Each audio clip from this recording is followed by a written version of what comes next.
Assalamualaikum, saya Dino Patijala. Sebagai mantan diplomat, banyak orang yang bilang ke saya mereka prihatin melihat dunia yang penuh konflik, perang, dan kekerasan. Mereka menanyakan saya apa cara yang terbaik untuk membantu perdamaian dunia. Jawaban saya, siapapun Anda, cara yang terbaik untuk membantu perdamaian dunia adalah untuk menjadi orang tua yang terbaik untuk anak kita. Mengapa? Orang-orang yang berperang di Eropa, di Timur Tengah, di Afrika, itu semua di luar kontrol kita sebagai orang awam biasa. Yang paling bisa secara langsung kita kontrol, kita kendalikan, kita perbaiki adalah anak kita yang berada di naungan kita dan yang bergantung sepenuhnya kepada orang tuanya. Orang tua adalah mata rantai paling pertama dalam perkembangan diri seorang anak. Pertama, sebelum anak kita mulai berteman, bekerja, berorganisasi, dan bermasyarakat. Referensi pertama bagi setiap anak dalam menyikapi dunia adalah orang tuanya.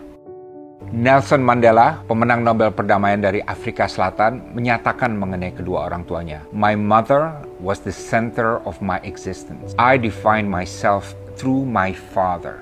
Walaupun ayahnya meninggal pada saat Nelson baru berusia 9 tahun, namun watak mulia yang ditanamkan ayahnya terus melekat seumur hidupnya.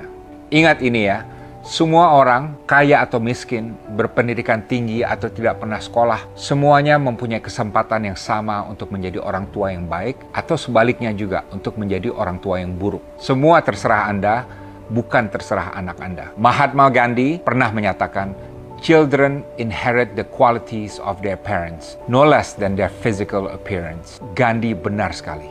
Lihatlah Joseph Stalin, pemimpin Uni Soviet yang membantai jutaan orang semasa hidupnya.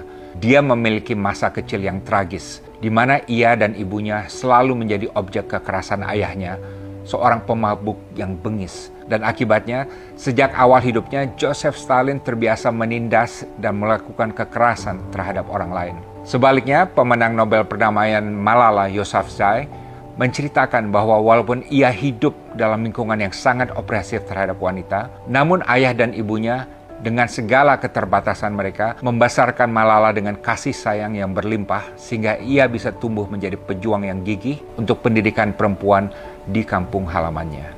Yang penting dicatat, mencintai anak saja tidak cukup. Adolf Hitler sejak kecil mempunyai hubungan yang sangat dekat dengan ibunya. Namun ia kemudian menjadi pemimpin yang sangat kejam, tidak bermoral, dan haus darah. Bayangkan kalau ibu dari Adolf Hitler itu tidak hanya mencintai anaknya, tapi juga mendidik Adolf Hitler agar menjadi anak yang cinta damai, yang berakhlak, dan yang penyayang. Maka saya yakin tidak akan pernah terjadi Perang Dunia Kedua yang begitu dahsyat yang menelan korban jiwa sekitar 60 juta orang. Barack Obama pernah bilang waktu sekolah di SDN 01 di Menteng, ibunya, Ann Dunham, setiap hari membangunkan dia jam 4 pagi untuk bersama-sama mengulang pelajaran kelas. Watak ketekunan, disiplin, dan kecemerlangan yang ditanamkan ibunya akhirnya mengantarkan Barack Obama menjadi Presiden Amerika Serikat. Kita tidak ada yang sempurna, tapi kita bisa membuat anak kita lebih sempurna dari kita. Didik anak kita agar menjadi the best version of ourselves. Anak kita itu ibarat kapal kosong, dan terserah kita kapal kosong itu akan isi apa. Sebagai kapten kapal, sebagai orang tua, isilah kapal kosong tersebut agar anak kita tumbuh menjadi orang baik, yang suka menolong orang, membela kebenaran, menjunjung keadilan, melindungi yang lemah, dan mencintai perdamaian. Ini berarti Anda harus memberikan bukan saja quality time terhadap anak-anak kita, tapi juga quantity time. Kuantitas waktu itu sama pentingnya dengan kualitas waktu. Dengan demikian, walaupun Anda tidak punya waktu untuk menjadi diplomat di PBB, atau menjadi relawan di Gaza, atau menjadi juru damai perang Rusia-Ukraina, kalau anak Anda tumbuh menjadi orang yang cinta damai, maka Anda sudah dengan sah menanamkan investasi yang berharga untuk perdamaian dunia. Insya Allah, kalau anak Anda kelak memberikan kebaikan pada masyarakat, ini berarti investasi Anda terus tumbuh dan berkembang. Inilah yang terjadi pada keluarga saya. Kakek saya yang saya panggil Inyi adalah guru miskin di suatu desa terpencil di Bukit Tinggi di Sumatera Barat.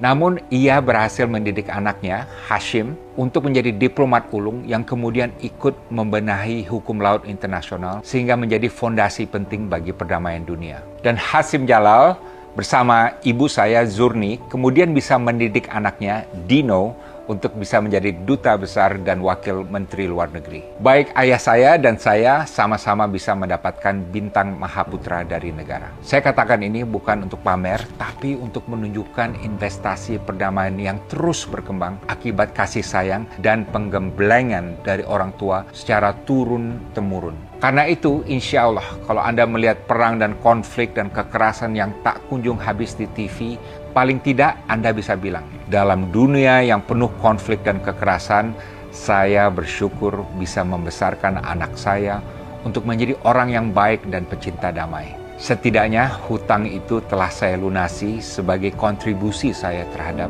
perdamaian dunia. Dan kalau semakin banyak orang tua yang melakukan hal yang serupa di berbagai negara di dunia ini, saya yakin investasi yang masif ini akan membuat dunia kita lebih damai dan lebih baik. Saya Dino Patijalal, salam perdamaian, salam diplomasi.